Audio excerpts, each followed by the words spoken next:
Assalamualaikum warahmatullahi wabarakatuh. Waalaikumsalam warahmatullahi wabarakatuh. Alhamdulillahirrahmanirrahim. Al-Malikil Haqqil Mubin. Asyhadu an la ilaha illallah wa anna Muhammadan abduhu wa rasuluh. Allahumma fassalli wa sallim wa barik ala nabiyyina Muhammad wa ala alihi wa sahbihi ajma'in, amma ba'd. Yang dirahmati Allah, kita bersyukur pada pagi hari ini kembali ke Majelis Formula Hati. Semoga menjadi amal soleh yang diterima Allah Subhanahu wa taala. Dan sebelum materi, mari sejenak bersama surat Yasin ayat 18 ya. Ya, betul.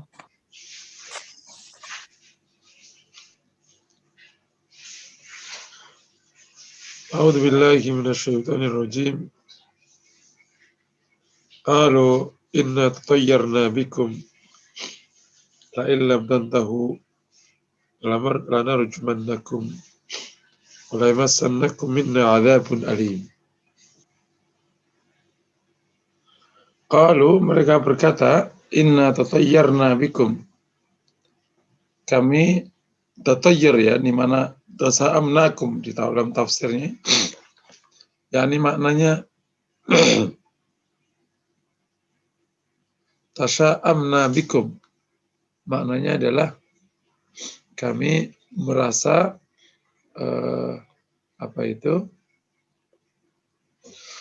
gagal dengan merasa kena musibah. Kalau orang sini nyebutnya apa itu? Kena musibah dengan kalian. Nah, ilam tantahu, sial gitu ya. Mungkin kalau diterjemahkan itu tatayyarna bikum, yakni kami merasa sial, merasa tasya'um dengan kalian. La illam tantahu, jika kalian itu tidak berhenti, lanarjumannakum, sungguh kami akan rajam kalian, la yamassannakum, dan kami akan kena kalian adzabun alim, maka azab yang pedih akan mengenai kalian dari kami. Qalu ta'irkum ma'akum. Para utusan berkata, ta'irkum ma'akum, yakni sial kalian itu ma'akum, bersama kalian. Dalam tafsirnya, ta'irukum ma'akum yakni syu'mukum kufrukum al-musahibu lakum. Sial kalian itu, atau hal yang mencelakakan kalian itu bersama kalian, yakni kufrukum, ta'irukum kufrukum, yakni musibah kalian itu, kekafiran kalian itu bersama kalian. Aing dzukirtum, apa kalian tidak teringatkan? Bal antum qaumun musrifun, tapi kalian itu kaum yang berlebihan. Jadi yang di ayat 18 ya, inna tatayyarna bikum, di dalam salah satu pandangan orang kafir ketika menghadapi agama atau Islam atau hidayah, itu salah satu keyakinannya, pandangannya, sekaligus menjadi pernyataannya adalah tatayyarna bikum, yakni merasa sial dengan kebaikan. Mungkin sedikit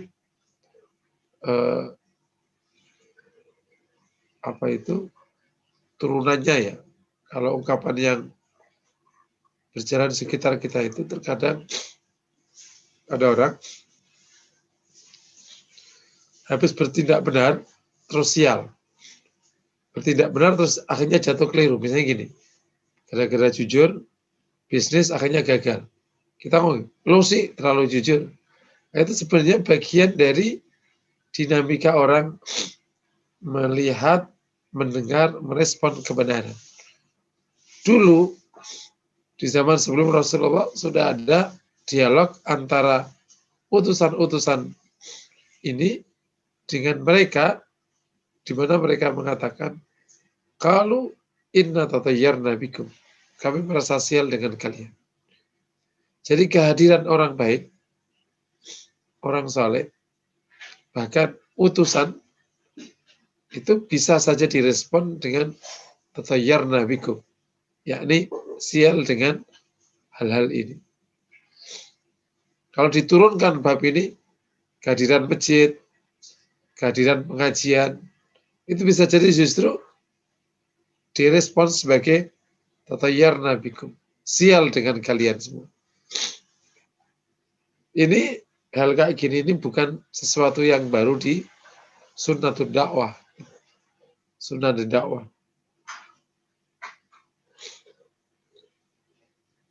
Ada anggapan di sebagian orang yang belum mendapatkan hidayah bahwa masuk Islam itu menyebabkan kemiskinan, kefakiran, putus bisnis, dan macam-macam.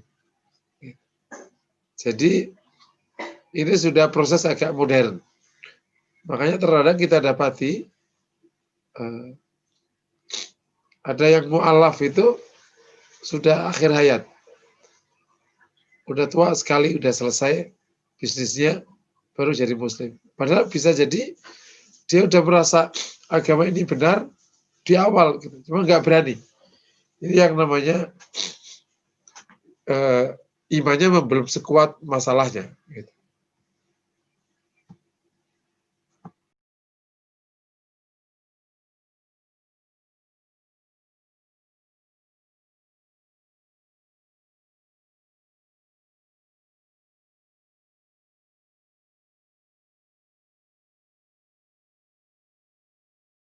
Para utusan menjawab, bahkan diteruskan dengan ancaman. Begitu tatayyarna bikum, diteruskan, la illam tantahu lanarjumannakum. Kalau kalian belum berhenti, sungguh akan kami rajam kalian. Rajam ya, itu jenis siksaan yang sangat berat. Walamasanakum min adzabun alim. Jadi ada dua respon. Ada bisa jadi ya, respon orang kafir terhadap para rasul itu dua. Pertama, menganggap kedatangannya sebagai sebab kesialan, sebab sial, sebab musibah, dan seterusnya. Yang kedua, justru diancam dengan siksaan yang pedih. Sikap ini bertahun-tahun dan sepanjang sejarah tidak akan beda. Di samping sikap-sikap yang lain. Jadi, menganggap sial orang-orang baik yang membawa kebaikan, yang amar ma'ruf nahi munkar. Kedua, mengancam orang-orang yang amar ma'ruf nahi munkar. Nah, oleh karena itu, dengan ayat ini, semoga para penyeru kebaikan dan membawa kebaikan paham betul inilah sejarah dakwah dan sunnatul dakwah. Kalau sudah paham ini, jadi insya Allah para penyeru kebaikan lebih tegar. Karena ini sunnatul dakwah. Ada nggak sih sunnatul dakwah yang gampang gitu? Yang enak gitu? Ada. 1-2. Seperti Nabi Sulaiman, Nabi Daud, Nabi Adam. Ya. Tetapi mereka-mereka yang itu ternyata tidak masuk kategori ulul azm yang dianggap sebagai khairul anbiya wal mursalin. Rasulullah sendiri jalan dakwahnya demikian berat. Dan biasanya umat Nabi mengikuti jalan Nabinya. Biasanya umat Nabi mengikuti jalan Nabinya. Meskipun tidak serta-merta.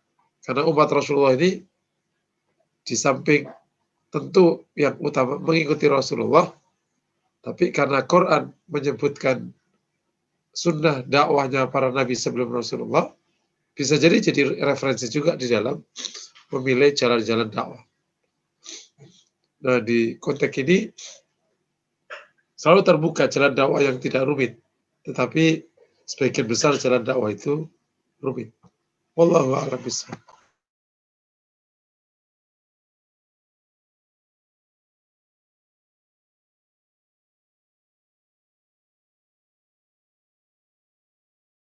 Kita lanjutkan materi.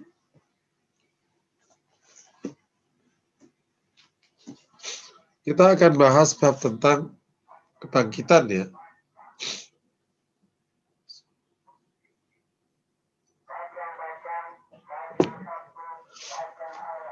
Jadi hari kebangkitan ini, kalau dari bahasa secara umum, maka hari akhir juga disebut hari kebangkitan, dan seluruh proses hari akhir ya disebut hari kebangkitan, termasuk kalau kita nyebut hari kebangkitan, mananya hari akhir. Dan kalau kita nyebut hari akhir, maka berarti muqaddimat hari akhir, kayak hari kiamat, juga termasuk di dalam kategori hari akhir, yakni hari kebangkitan. Tetapi kalau hari kebangkitan itu,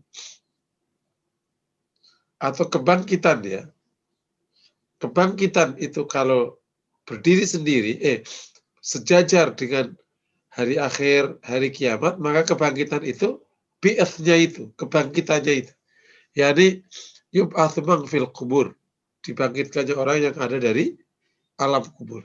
Bisa dipahami ya. Jadi kalau hari kebangkitan,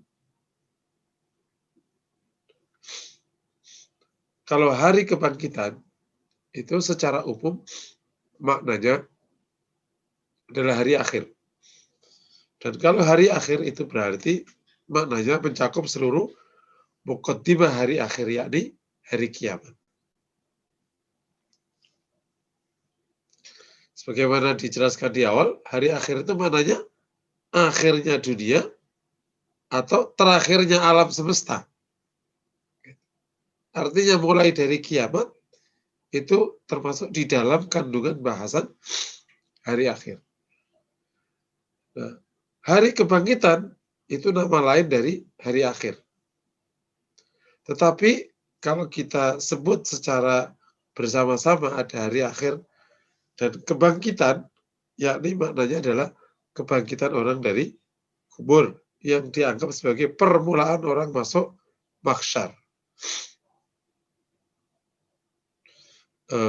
Yakni yub'atsu man fil kubur, orang-orang yang ada di alam kubur itu dibangkitkan.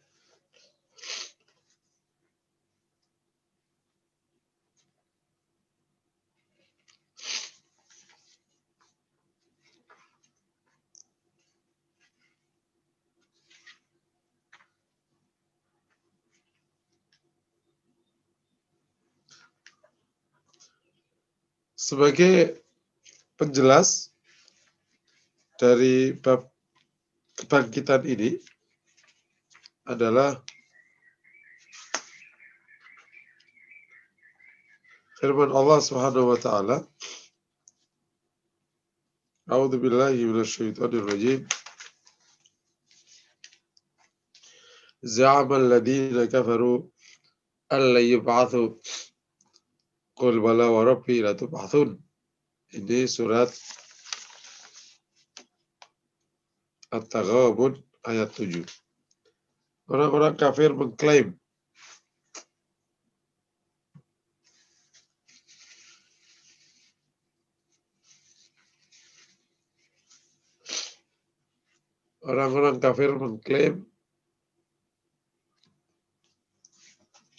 mereka tidak dibangkitkan. Katakan, demi Rabb kami, kalian akan dibangkitkan. Yakni dibangkitkan dari kubur.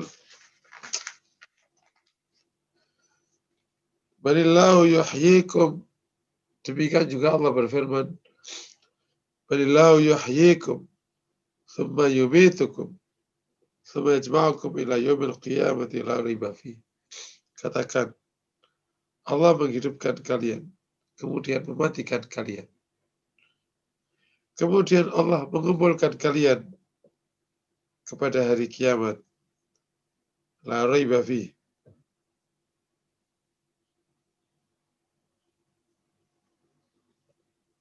Yang tidak ada keraguan di dalamnya. Tsumma yajma'ukum ila yaumil qiyamah. Mengumpulkan kalian pada hari kiamat, yakni kepada hari kiamat.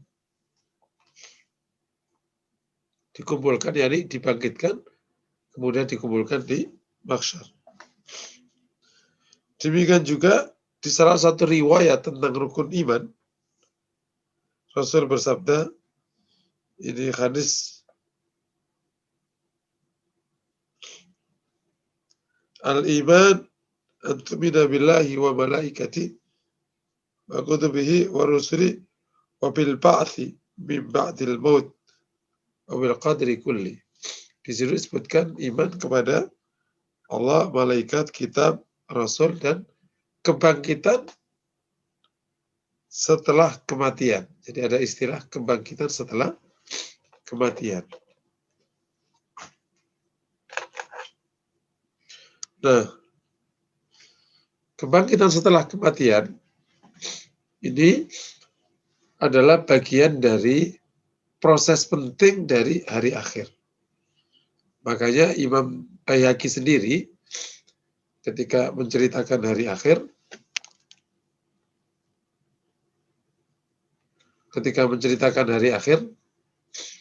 itu di samping ada istilah iman hari akhir yang diletakkan menjadi cabang iman ke-6, juga bicara tentang kebangkitan setelah kematian yang diletakkan menjadi cabang iman ke-7. Karena proses hari akhir itu memang besar sekali, yakni yang disebut dengan manazilul akhirah, ya, pos-pos hari akhir. Nah, oleh karena itu sebagian a'immah yang termasuk Imam Baihaqi tadi meletakkan hari akhir menjadi beberapa cabang. Salah satunya adalah kebangkitan. Inilah yang maknanya hari kebangkitan. Inilah yang disebut dengan kebangkitan, yakni ada dua, ya. Makna lam, kebangkitan maknanya hari akhir itu sendiri. Itu yang disebut dengan yaumul bi'ats atau hari kebangkitan. Yakni maknanya hari akhir, termasuk di dalamnya adalah muqaddimahnya, yakni yaumul qiyamah. Makanya ada yaumul akhir itu disebut dengan yaumul qiyamah, hari kebangkitan, yaumul bi'ats, ya. Bisa disebut dengan yaumuddin, hari pembalasan, atau yaumuddin itu hari tegaknya agama, yakni pembalasan. Bisa disebut dengan juga yaumul jaza, hari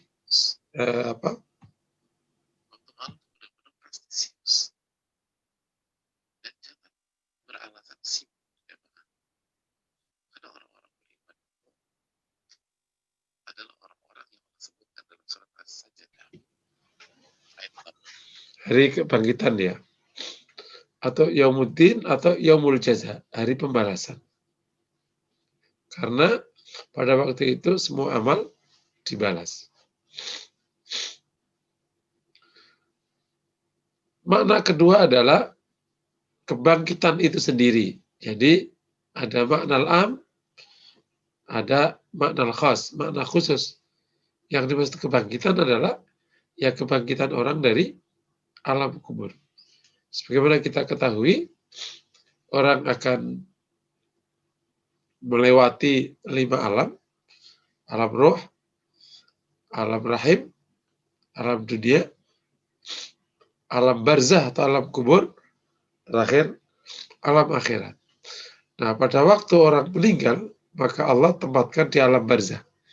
Disebut barzah adalah karena dia penantian, yakni ada waktu penantian, ruang penantian, alam penantian.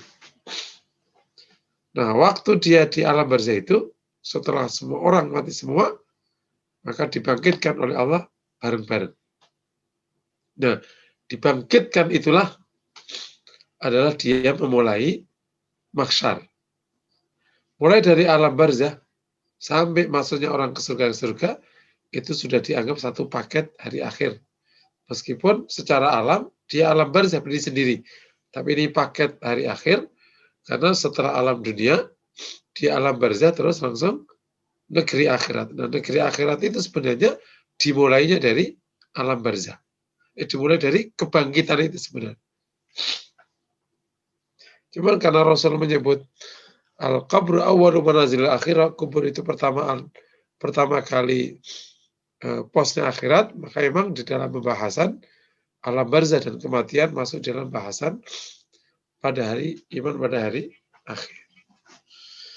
Ya, ini pengertian. Yang kedua, masalah gimana proses kebangkitan itu. Proses kebangkitan adalah simpel sekali. Allah Maha Kuasa,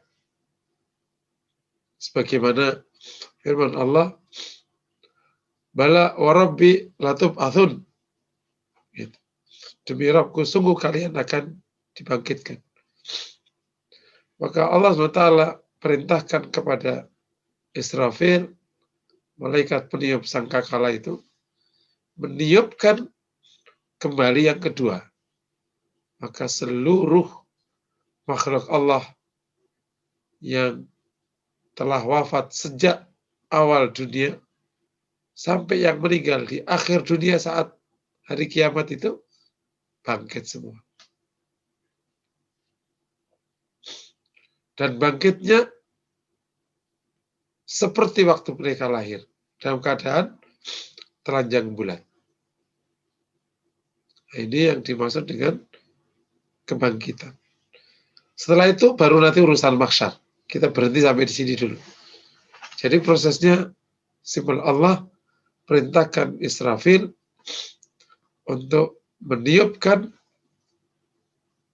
sangkakala yang kedua. Setelah yang pertama ditiup, dan seluruh orang dimanapun meninggal semua termasuk malaikat. Nah, pada waktu kebangkitan ini seluruh makhluknya hidup kembali. Tentu konteks kita yang manusia ini fokus kepada manusia ya. Mereka bangkit. Termasuk yang lain-lain bangkit semua. Karena kan agama ini untuk jin dan manusia. Jadi bangkit semua. Keadaannya seperti manusia lahir, yakni telanjang bulat. Aisyah bertanya, ya Rasulullah, apakah mereka tidak malu dalam keadaan telanjang itu? Kata Rasulullah, perkaranya lebih besar, lebih berat daripada urusan rasa malu. Jadi hamba-hamba Allah dibangkitkan dengan keadaan seperti itu, menghadap Rabb-nya, sampai nanti mereka akan mendapatkan balasannya masing-masing melalui proses hisab. Begitu ya. Dan nanti kita akan bahas mahsyar, hisab itu nanti. Kita bahas bab tentang kebangkitan. Nah, ada hadis yang perlu mendapatkan perhatian. Yub'atsul mar'u ma'aman ahabba. Orang dibangkitkan bersama orang yang dicintai. Artinya apa di sini? Ada satu titik, karena nanti habis kebangkitan ini, orang berkelompok. Likulli ghadirin liwa. Setiap orang yang nipu akan ada tanda. Jadi orang akan berkelompok. Makanya ada namanya Zumratul Anbiya, yakni kelompoknya para nabi. Cuman Zumrah menjadi nama perempuan, padahal itu nama kelompok namanya Zumrah. Zumratul Anbiya, yakni kelompok, yakni pengikut ya, bisa jadi orang tuanya ini menjadi pengikut, yakni pengikut para Anbiya. Jadi Jadi nama zumrotin gitu dan lain sebagainya. Padahal maknanya adalah pengikut atau kelompok. Kalau zumratul anbiya benar, kalau zumratul syayatin kelompok pengikutnya setan jadi perkara. Nah, kebangkitan ini yang orang dibangkitkan bersama orang yang dicintai. Jadi dari kebangkitan sudah terjadi dinamika. Sebagian saya sampaikan, sebenarnya sejak kematian, dia di mana itu sudah ada isyarat. Sejak kematian. Sebelum kematian, ada tanda-tanda itu. Tapi tanda itu kan masih debatable. Apakah nanti orang ini berakhir su'ul khatimah atau husnul khatimah. Tapi kalau malaikat datang baik-baik, itu berarti tanda ia orang baik. Tapi kalau malaikat datang su'ul wujuh, dengan wajah buruk, itu berarti tanda dia buruk.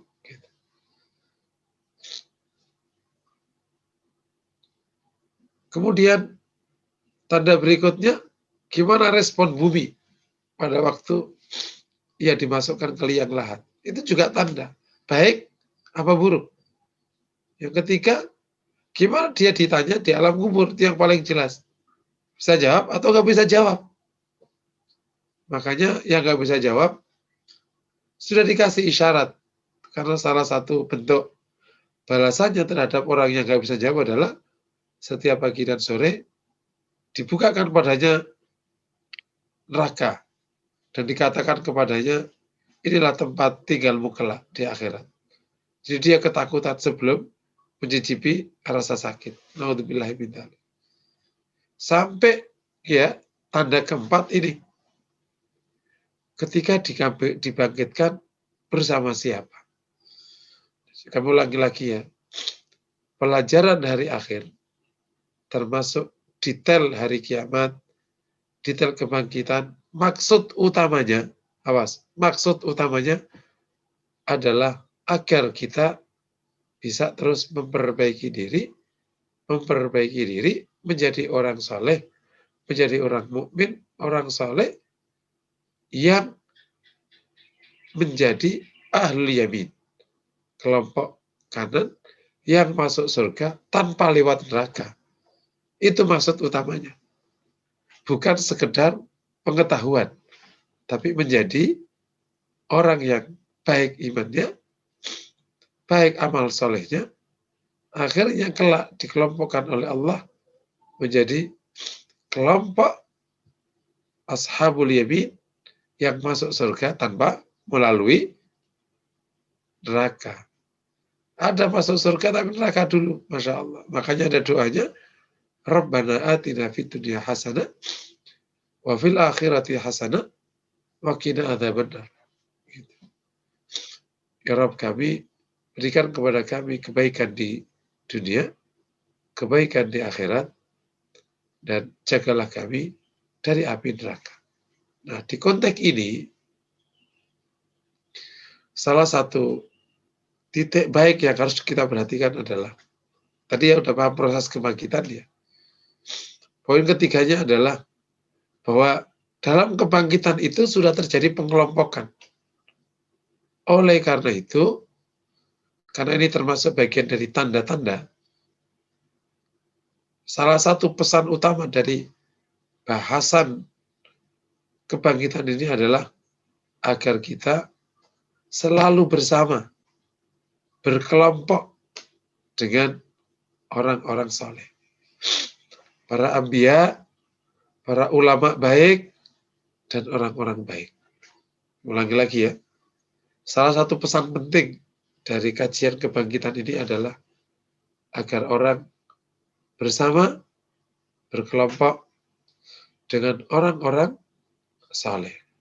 Yakni selalu mengikuti jalan Nabi, jalan para pengikut Nabi, dan jalan orang-orang yang mengikuti jalan Nabi. Bisa dipahami insya Allah ya. Jangan sampai salah pilih mitra, salah milih teman. Karena yub'atsul mar'u ma'a man ahabba. Orang dibangkitkan bersama yang dicintai. Apalagi jamaah yang dirahmati Allah. Kita ada di akhir zaman, di akhir masa ya. Di mana salah satu hasil dari akhir masa adalah orang akan terkelompok menjadi dua kelompok besar, yakni kaum muslimin ini. Tentu selain orang kafir. Thumma hadis Rasulullah, thumma yasirun nasu ila fustatain. Fustatu imanin la nifaqa lahu. Wa fustatu nifaqin. Fustatu imanin la nifaqa lahu. Wa fustatu nifaqin la iman lahu. Hadis ini insyaAllah disahihkan oleh Imam Hakim dan oleh Imam Zahabi disetujui kesahihannya. InsyaAllah sahih. Ya, ini tentang fitnatut tuhaimah. Fitnatut tuhaimah dan macam-macam. Dan di akhir hadis Rasul menyebutkan thumma yasirun nasu ila fustatain. Fustatu iman la nifaqa lahu wa fustatu nifaqin la iman lahu. Kemudian manusia menjadi dua kelompok besar. Dua kelompok iman yang tidak ada nifaknya sama sekali, dan kelompok nifak yakni munafik yang tidak ada imannya sama sekali. Akhirnya orang berkelompok. Di dunia saja, di dekat-dekat akhir, sudah dikasih tanda oleh Allah. Yuk berkelompok sama siapa?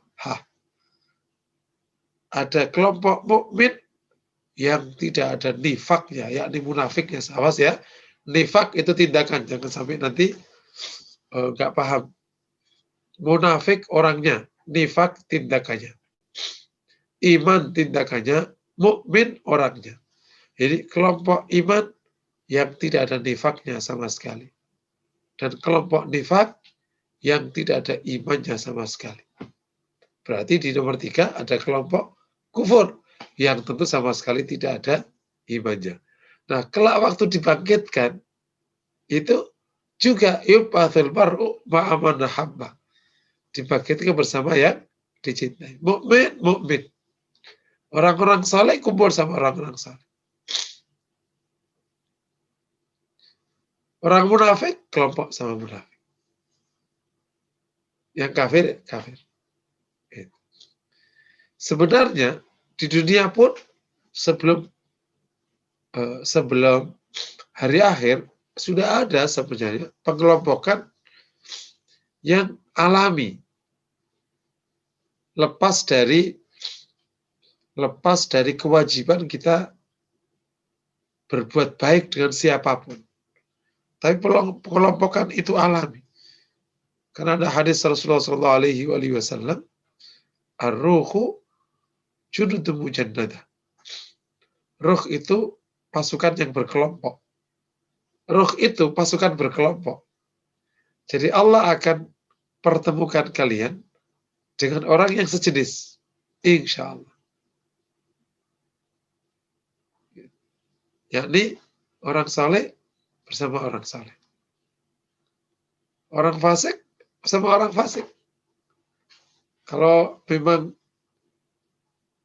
munafik ya sama yang munafik.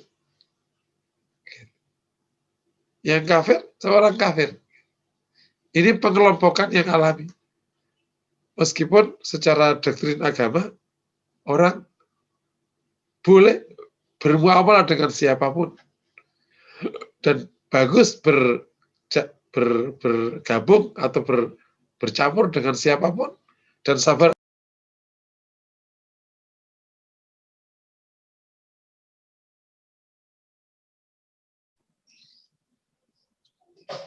Apa Ustadz, suaranya ke mute?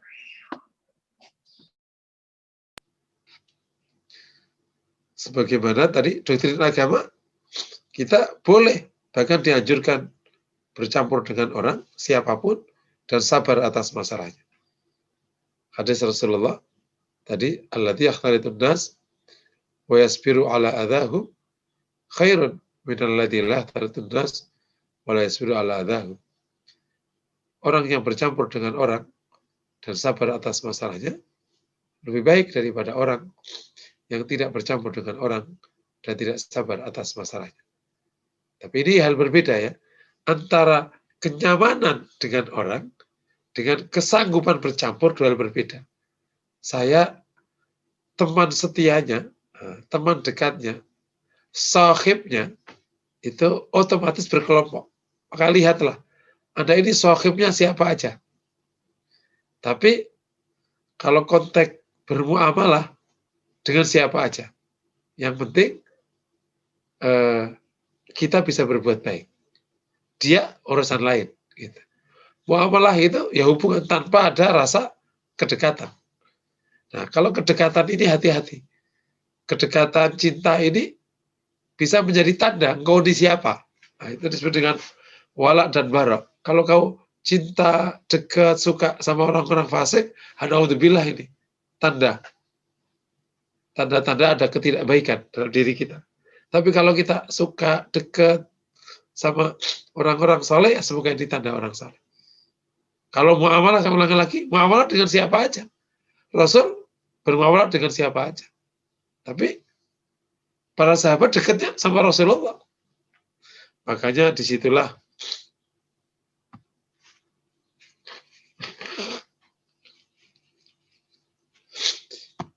Imam Syafi'i min ra'sis salihin wa ra'sil ulama, kepalanya orang saleh dan ketuanya para ulama ya. Ia mengatakan uhibbus salihina wa lastu minhum. Saya mencintai orang saleh meskipun saya tidak termasuk orang saleh. Karena harapannya apa? Dibangkitkan bersama orang saleh. Mendengar syair ini, Imam Ahmad mengatakan, sebagai seorang murid yang menyaksikan gurunya, tuhibbus salihina wa anta minhum. Engkau mencintai orang saleh dan engkau termasuk mereka. Inilah tawaduknya para ulama. Sesaleh itu tidak pernah merasa jadi orang saleh. Padahal sesaleh itu, Masya Allah. Siapa yang meragukan kesalehan Imam Syafi'i? Dia ra'sus salihin, kepalanya orang-orang saleh. Tapi tetap aja ia mengatakan, walastu minhum, saya tidak termasuk orang saleh. Tapi orang lain memberikan persaksian padanya. Yang menyaksikan bukan orang sembarangan, yakni ra'sus salihin juga. Kepalanya orang-orang saleh, yakni Imam Ahmad, yang akhirnya diikuti pendapat-pendapatnya dalam madhab Hambali. Imam Ahmad mengatakan, tuhibbus salihina wa anta minhum. Engkau mencintai orang saleh dan engkau termasuk mereka. Nah, oleh karena itu kami lagi-lagi pesan penting dari bahasan kebangkitan setelah kita paham maknanya, prosesnya. Nomor 3 adalah agar kita bisa bersama orang saleh, berwala, cinta dekat sama orang saleh, atau pernyataan Imam Syafi'i mencintai orang saleh, karena engkau dibangkitkan bersama orang saleh. Nah, hal-hal penting di dalam bab mengembangkan mahabbah pada orang saleh ini. Yang pertama, orang saleh itu siapa sih? Ya, atau orang mukmin yang saleh itu siapa? Orang yang nyata-nyata imannya dan zahirul hal, zahir halnya, kebaikannya lebih banyak daripada keburukannya. Itu orang saleh. Paham ya? Karena hakikatnya perkara kita tidak tahu. Apakah dia orang saleh atau tidak saleh. Nah, kita sebagai seorang mukmin, kita hanya diwajibkan orang menghukumi orang dari zahirnya sebagai dasar keputusan kita. Kita nggak tahu dia di belakangnya apa. Tapi lagi-lagi roh kita ini akan ketemu yang sejenis. Insya Allah kalau kita saleh, Allah akan perlihatkan kepada kita orang-orang saleh di sekitar kita. Jadi orang saleh itu orang yang kebaikannya lebih banyak daripada keburukannya. Tentu zahirnya. Ya, dia ahli ibadah, dia makan halal, bergaul secara halal, insya Allah orang saleh. Nanti jika kita serius ingin mencintai orang saleh atau ingin bersama orang saleh, kalau kita keliru Allah akan tunjukkan, oh ternyata dia bukan, ya sudah dijauhi aja lagi. Tapi jangan sampai kita kejebak kepada tasyaddud fi hadzal amr, berlebihan dalam hal ini. Mencari orang soleh yakni mencari orang maksum, orang yang tidak pernah salah. Nah ini akhirnya kita kejebak sendiri, akhirnya kita membenci semua orang. Gak sedikit orang yang akhirnya membenci orang soleh karena dia punya anggapan orang soleh itu orang yang tidak boleh salah. Orang yang tidak boleh salah itu maknanya maksum, itu hanya Nabi dan Rasul. Selain Nabi dan Rasul, ya salah. Gitu. Tetapi orang soleh ini, bedanya kalau salah, dia tidak sombong atas kesalahannya. Ya, cirinya itu. Sehingga dia juga tidak semakin salah. Gitu. Salah diingatkan mau, bukan malah semakin.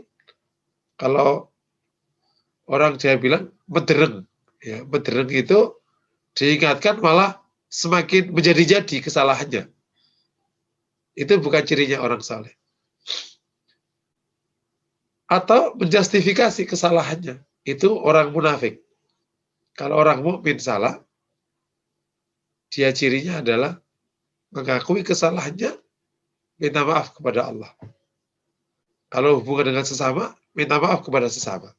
Udah, berarti itu bagian dari kesolehan yang masih menempel pada dirinya. Yaitu, paham ya, poin penting di dalam memahami orang saleh. Jadi orang saleh itu gitu. Orang yang memang nyata imannya dan kebaikannya lebih banyak daripada keburukannya. Jadi salah. Kalau dia berbuat salah, dia mau mengakui kesalahannya dan memperbaikinya. Tapi kalau salah, kok malah sombong dengan kesalahannya, atau menjustifikasi kesalahannya, ini agak khawatir. Jangan-jangan kepapar sifatnya orang kafir, atau kepapar sifatnya orang munafik. Dilihat lagi, sejauh mana nanti sikap ini akhirnya memproduksi kesalahan berikutnya, sehingga kesalahannya lebih banyak daripada kebenarannya. Ya kalau kayak gini sudah bukan orang saleh, harus dijauhi kalau kayak gitu.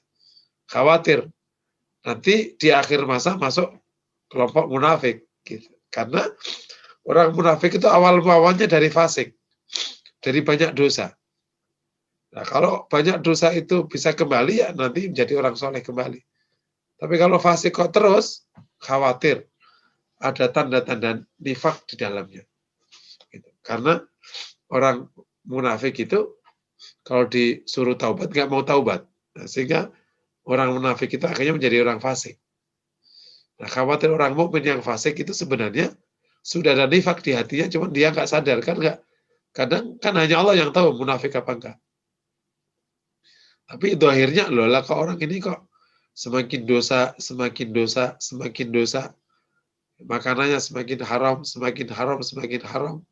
Nah, khawatir itu ada tanda nifak. Gitu.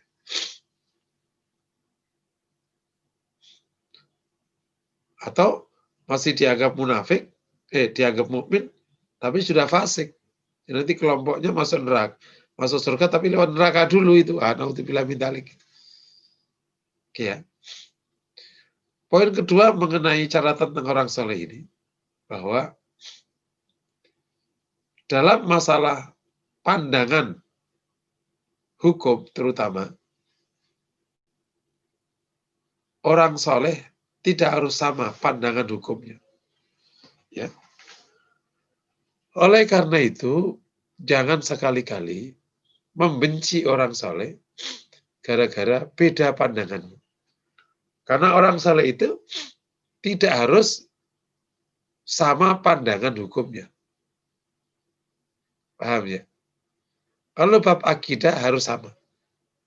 Karena akidah itu kalau nggak sama, ya berarti masuk ke firqah dhalah, aliran sesat. Tapi kalau masalah hukum, ini beda-beda.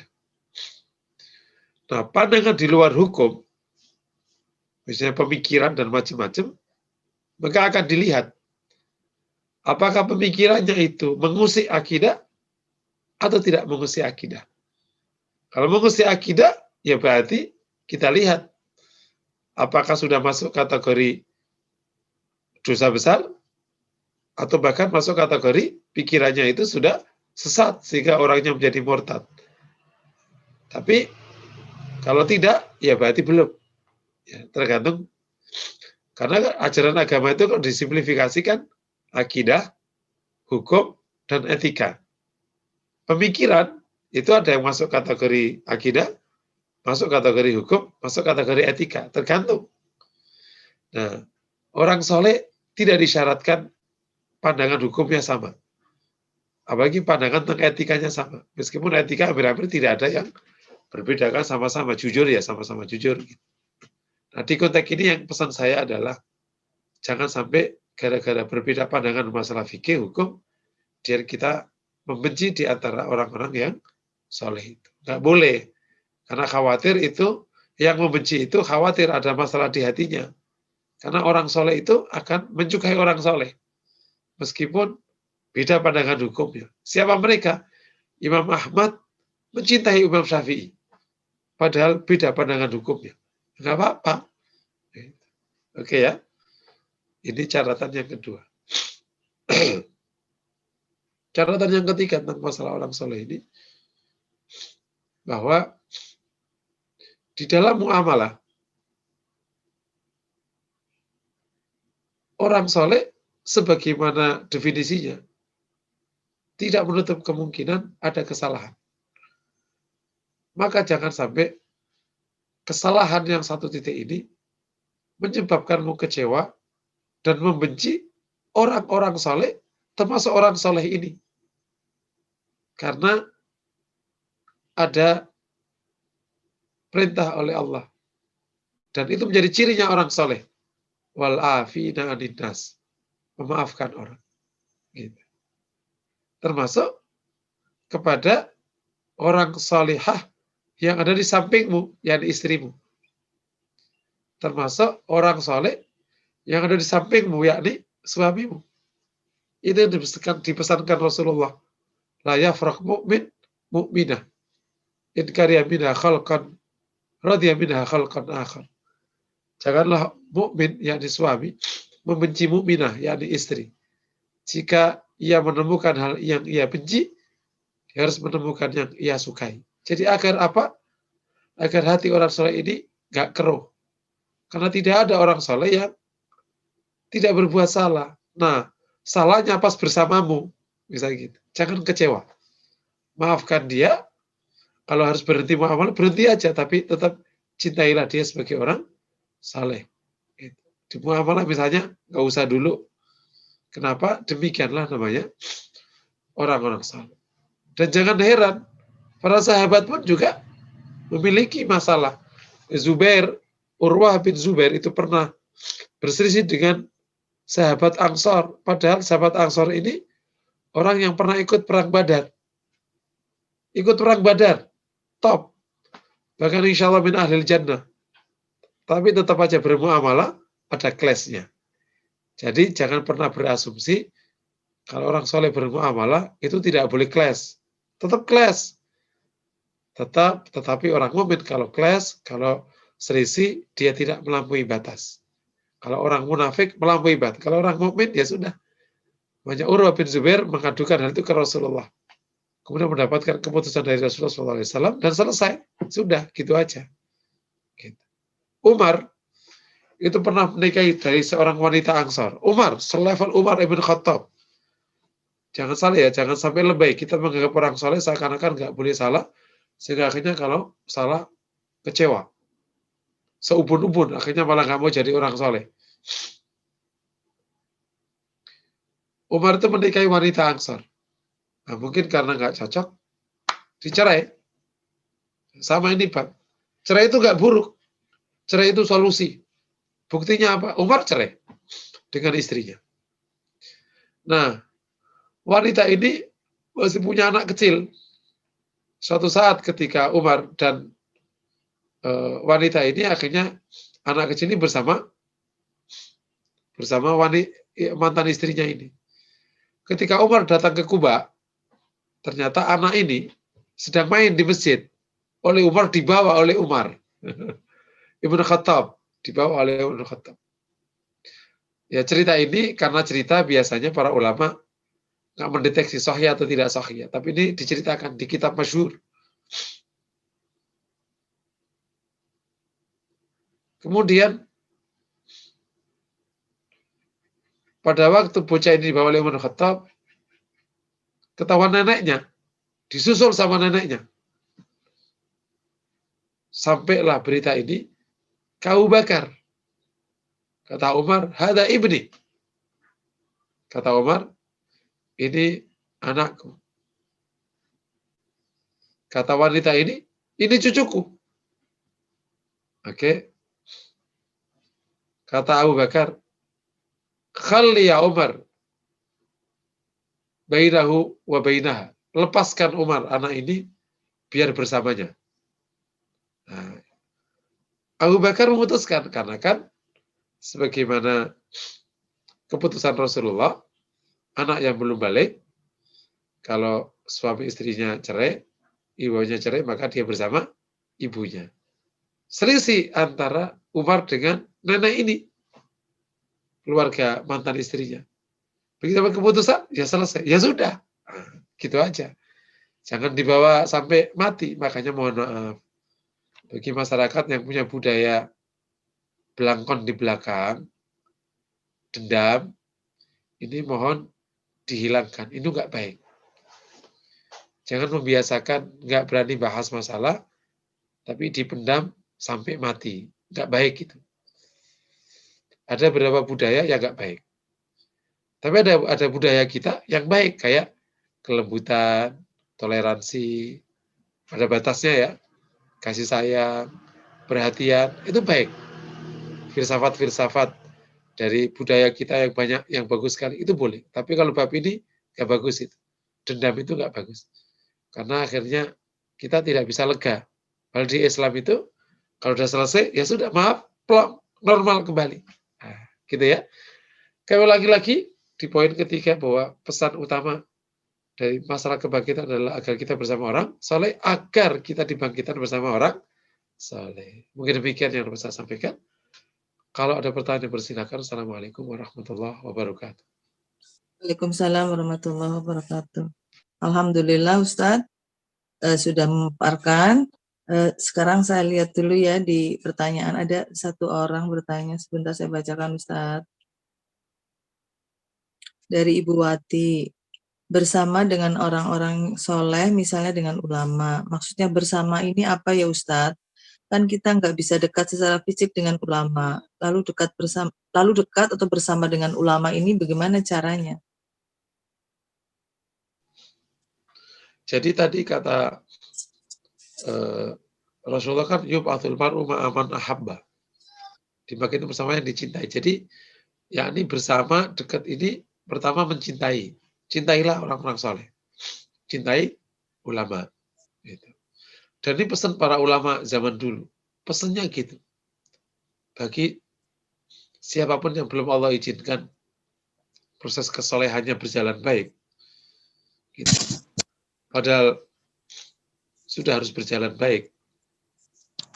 Maka pertama kali langkahnya, cintailah orang soleh. Cintailah ulama.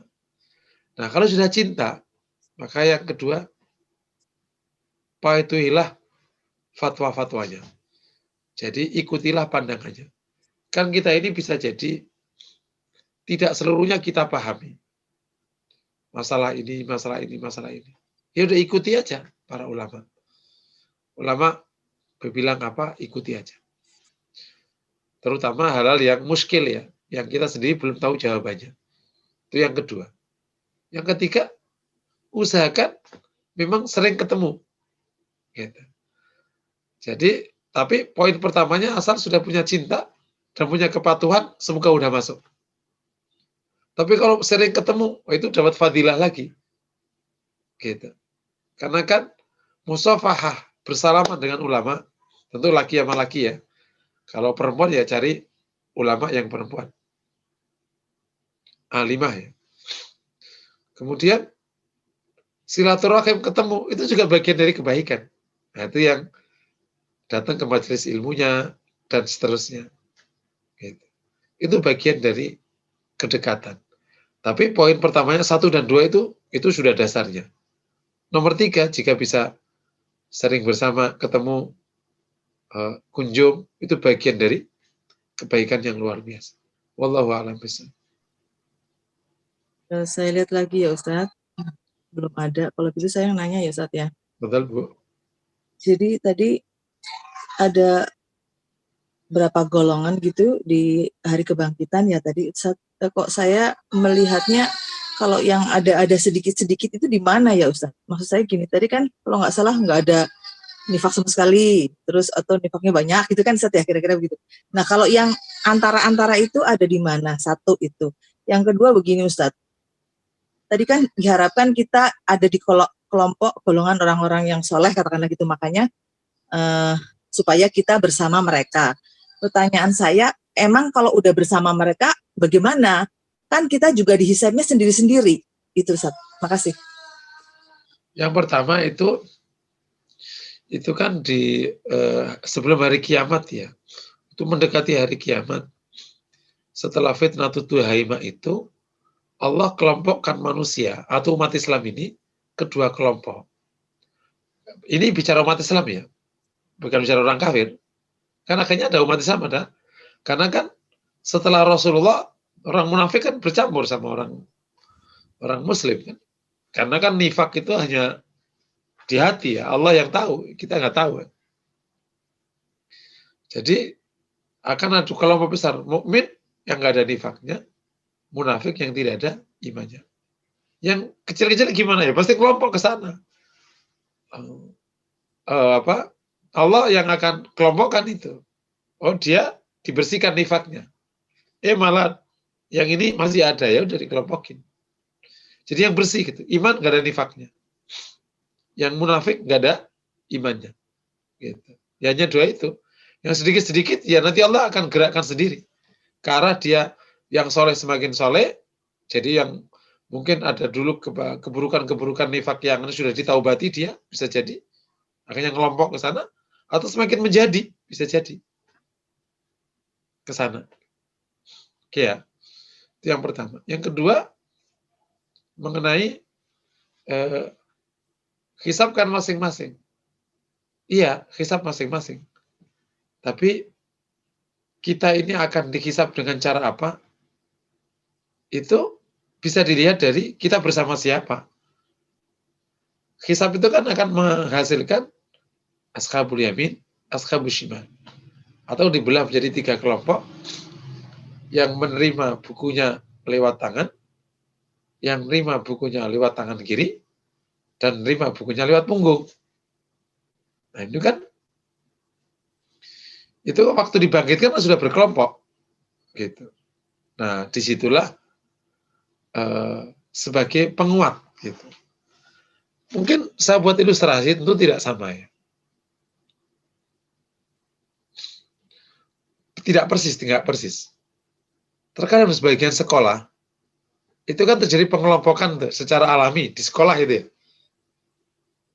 Meskipun di konteks tertentu nggak baik, tapi alami sekolah manapun pasti. Ini anak-anak pinter nih, ngumpul. Ya, anak-anak Badung ngumpul nih. Biasanya kan gitu tuh. Jarang, anak pinter gue harus sama anak Badung, jarang. Karena kan nggak ketemu budayanya. Yang Badung ngajak main mulu, yang pinter ngajak belajar mulu. Nggak ketemu. Ada kok yang pinter Badung. Ya mungkin kelompok ketiga kalau kayak gitu. Tapi biasanya kan, nah, tibalah menerima hadiah. Ya kan otomatis yang Badung ke belakang. Yang pinter ke depan. Kenapa? Ya insya Allah dapat hadiah lah. Udah denger-denger kok. Pokoknya kelompok ini itu dapat hadiah ini. Kira-kira kayak gitu lah, Bu. Nah masalah hisab gimana? Ya masing-masing. Tapi ini proses yang saya katakan tadi, sebagainya di awal, tanda dia jadi orang baik buruk itu sebenarnya mulai tampak sejak dia wafat. Apakah malaikat itu menyikapinya kepadanya seperti apa? sikap tanah, bumi kepada dia seperti apa, Allah waktu ditanya malaikat mungkar wanakir seperti apa, itu adalah tanda. Termasuk waktu kebangkitan. Kan masing-masing ya, belum juga dikisap sebenarnya, tapi tanda. Gitu. Kalau sampai kita kok tidak mencintai orang soleh, itu yang tanda. Jangan-jangan kita nggak soleh banget. Kenapa sama orang soleh nggak suka? Gitu. Itu yang dikhawatirkan. Perasaan gue udah soleh banget. Gitu. Tapi sama orang soleh benci banget. Senangnya sama orang-orang fasik. Gitu. Nah, ini agak khawatir. Solehmu soleh apa ini? Kenapa kayak begitu? Gitu. Karena apa? Roh nggak bisa dibohongin. Roh itu akan nyaman dengan yang sejenis. Gitu. Makanya kalau ada suami istri, yang satu tukang bohong, tukang mabuk, istrinya solihah sekali. Agak curiga nih. Atau dibalik. Curiganya itu, apakah sebenarnya yang soleh itu pura-pura, tampak soleh sebenarnya, bukan soleh beneran. Yang pertama. Yang kedua adalah emang itu diuji oleh Allah. Kayak Nabi Lot diuji dengan istrinya, Asiyah diuji dengan suaminya. Bisa jadi itu. Jadi ada dua kemungkinan kalau itu terjadi. Wallahu a'lam bishawab. Ustadz, terima kasih. Pertanyaan selanjutnya, Ustadz ya. Di media sosial, selain follow orang-orang soleh, juga follow orang non-muslim atau muslim yang belum full dalam syariat. Begitu berbahaya nggak ya Ustadz? Dalam arti apakah akan termasuk dalam kelompok yang tadi yang seperti Ustadz sampaikan? Kalau sekedar muamalah boleh aja, muamalah ya. Bentuk apa? Punya koneksi sosial. Sebagai yang saya katakan tadi, di konteks dekat, cinta, yaitu pastikan kita bersama orang-orang saleh. Tapi kalau muamalah, koneksi, ada istilah pertemanan ya, meskipun istilah bisa nggak detail, ada persahabatan, ada pertemanan, mungkin bisa kayak gitu ya.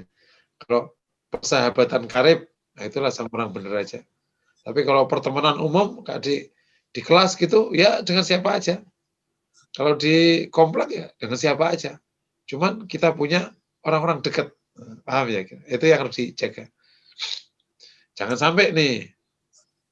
sampai dekatnya itu orang lain, gitu. Orang yang tidak seiman, tidak sesoleh, gitu. Khawatir ada penyakit di hati. Nah, di konteks ini ada dua kutub ekstrim yang nggak baik. Pertama, saking ekstrimnya, dia akhirnya memusuhi mereka yang dianggap tidak soleh. Supaya dia hanya bersama orang soleh. Jadinya eksklusif. Benci. Itu eksklusif. Yang kedua, saking dianya ingin bergaul dengan sebanyak mungkin orang, akhirnya bahkan dekat semua sama mereka. Dekat banget. Minum ya ikut minum. Meskipun dia nggak ikut minum. Ikut duduk di majelis minumnya. Nyabu. Ikut nyabu di majelis nyabunya. Meskipun dia nggak nyabu. Namanya gue pintar bergaul nih. Itu dua-duanya sudah ekstrim. Yang bagus gimana? Anda tetap bersama orang saleh. Oke? Tetapi Anda punya pergaulan luas. Ya, say hello. Kan pergaulan tidak sama dengan kedekatan. Bergaul kepada siapa? Tetangga siapa aja. Paham ya kira? Ini supaya benar. Karena tadi Rasul juga mengatakan yang bercampur dengan orang dan sabar atas masalahnya lebih baik. Ya. Jangan jadi pribadi yang eksklusif, tapi juga jangan sampai yang permisif. Apa aja jadi boleh. Kalau gitu, Anda ini siapa? Enggak jelas begitu. Wallahu a'lam bishawab. Baik, Ustaz. Teman-teman ada yang raise hand ya? Nggak ada kayaknya Ustaz. Belum ada. Tidak ada pertanyaan. Memang menempatkan diri setepat itu nggak gampang. Setepat itu nggak gampang. Menjadi orang yang piawai bergaul, tapi hati tetap kejaga. Hanya bersama orang-orang baik. Gak gampang. Biasanya kalau ingin bersama orang soleh, jadinya eksklusif sekali. Gak punya teman kalau bahasa anak mudanya. Tapi kalau saking pintarnya bergaul, akhirnya nggak punya kepribadian. Gitu. Jadi nggak jelas. Ya ACDC. Mau orang soleh oke, orang fasik oke. Nah, yang ACDC ini bahaya. Karena ACDC itu sebenarnya dulu orang munafik yang melakukan ACDC itu. Cuman prosesnya dari keimanan yang ditutupi.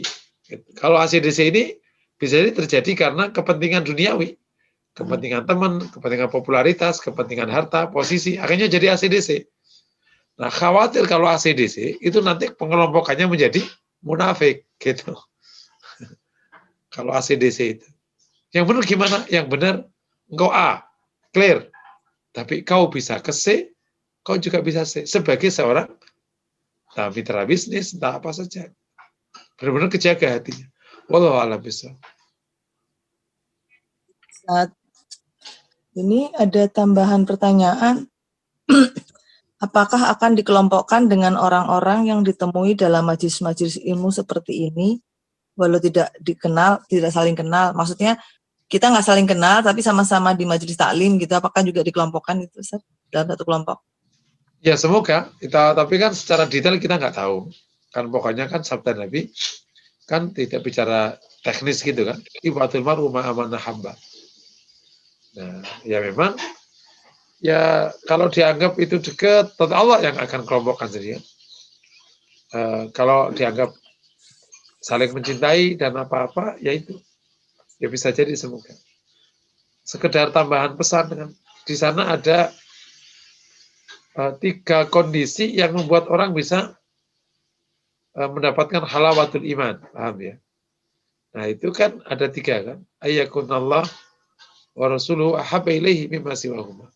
Allah dan Rasulnya lebih ia cintai daripada selainnya, siapapun. Yang kedua, wa ayyuhibba li akhi la yuhibbu illa lillah. Dia mencintai saudaranya, tidak mencintainya kecuali karena Allah. Jadi mencintai karena Allah itu menjadi sebab halawatul iman. Nah di konteks ini salah satu pesan yang kita tangkap adalah ayo kita saling mencintai karena Allah.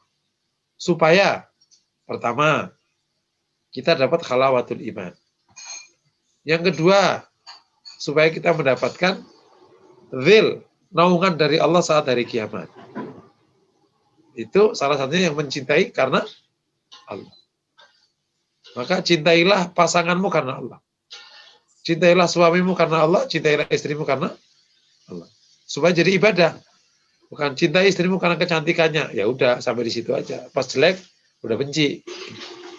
Ya. Cintailah suamimu karena Allah. Jangan karena gantengnya. Pas jelek ya udah. Ya orang ganteng berapa bulan sih? Paling 5 tahun.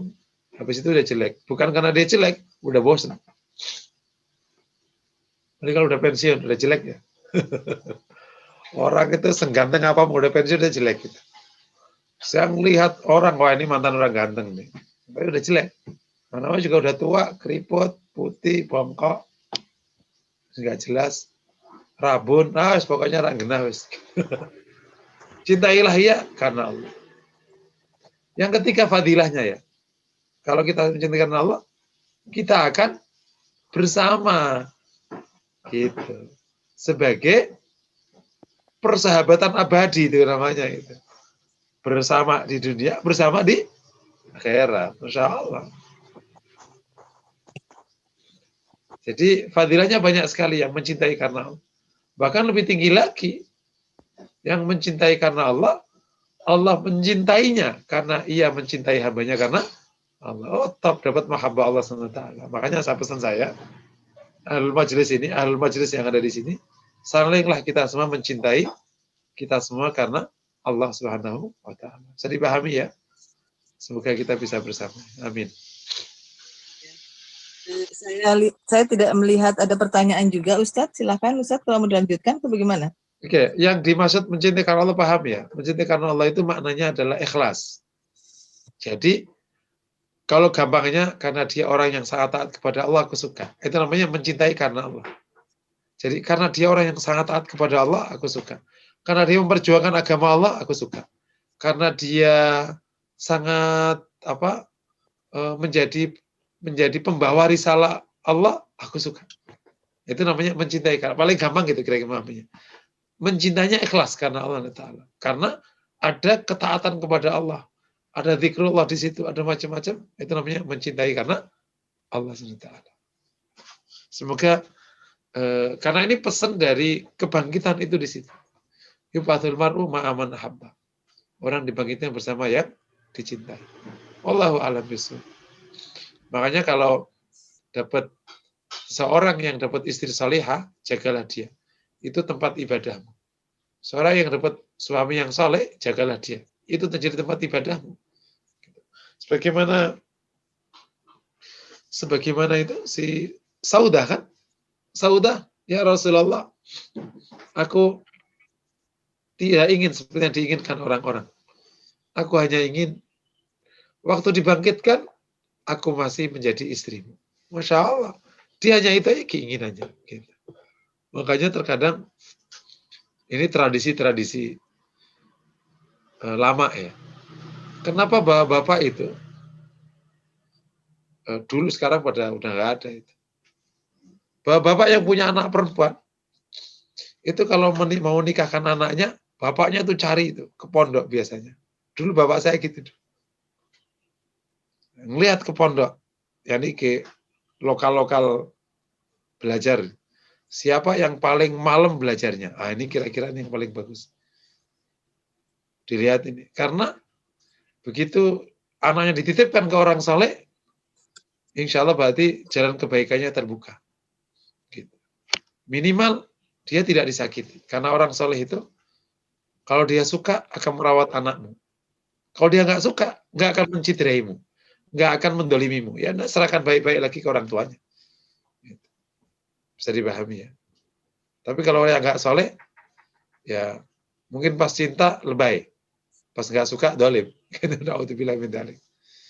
Wallahu a'lam bishawab. Ya Ustadz, bagaimana? Waktunya 5 menit lagi atau mau bagaimana Ustadz? Mungkin cukup kali Bu. Ya, silakan Ustadz bisa ditutup dengan doa dan sekalian doa kafaratul majelis. Monggo silakan. Ini pengumuman kepada jamaah semua, saya ulangi terus bahwa di dalam terus semakin memperbaiki manajemen di Formula Hati, maka panitia atau pengurus masih butuh beberapa volunteer,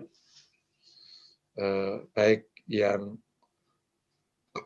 menjadi host, yang nanti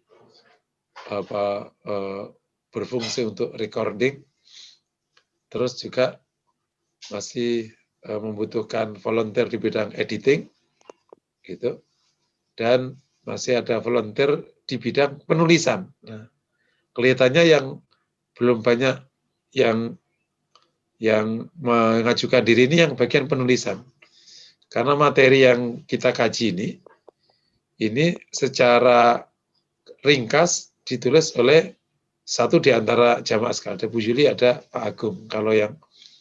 Tapi itu hanya catatan ringkas, pointer. Untuk dibaca belum bisa, butuh penulisan. Nah, mungkin Bapak Ibu yang punya background kewartawanan atau suka nulis, ini bisa menjadi ladang amal solehnya. Kalau bukunya sampai bisa dibaca ribuan orang, apalagi sampai jutaan orang, Masya Allah. Jadi amal soleh yang tak terkira. Nah, mohon bagi yang memiliki kompetensi, saya tidak mengatakan bagi yang punya minat, nggak harus minat, yang punya kompetensi aja. Kalau minat kan godaannya banyak, emang nggak minat. Kalau yang kompetensi, mohon bisa daftar ke Bu Yuli.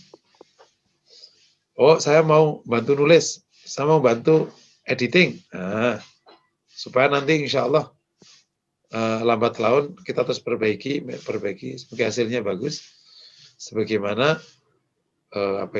masukan-masukan dari teman-teman supaya nanti di YouTube-nya macam-macam ini lebih bagus. Ini yang pertama ya. Yang kedua, dan intinya kami minta jamaah semua untuk terus menyiarkan Zoom ini. Karena kemarin sekali 2 kali saya ketemu majelis saya, ternyata minat sekali. Nah itu kalau disampaikan, insya Allah banyak yang minat. Jadi mungkin saya juga nanti akan bantu untuk mensiar-siarkan ke kanan ke kiri. Cuman kalau saya ikut itu kadang suasana menjadi kurang tepat gitu. Nanti Bapak Ibu mungkin saya kasihkan ke beberapa link panitia pengajian di beberapa tempat supaya nanti Ibu-ibu bisa sampaikan atau Bapak bisa sampaikan di samping yang sendiri supaya apa? Supaya syiar. Karena ngaji bersama sejumlah orang sama dengan berjumlah-jumlah orang dan itu pahalanya yang lebih banyak lebih bagus. Demikian bersama-sama kita akhiri bersama dengan berdoa kepada Allah semoga Allah kabulkan.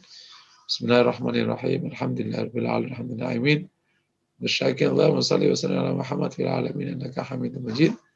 Allahumma fil lana wa tub alaina innaka tawwabur rahim. Ighfir lana wa lidina kama rabbawna shighara. Allahumma ati nufusana taqwaha wa zakkiha khairan man zakkaha. Ya Rahmanu ya Rahim ya Rahmanu ya Rahim irhamna wa la takilna ila anfusina tarfata ayn wa la takilna ila anfusina tarfata ayn. Allahumma afina fi ajsadina afina fi asma'ina afina fi absarina Rabbana atina fid dunya hasanah wa fil akhirati hasanah wa qina adzaban nar. Wassallallahu wasallam ala Muhammad wa ala alihi wa sahbihi wasallam walhamdulillahi rabbil alamin. Assalamualaikum warahmatullahi wabarakatuh.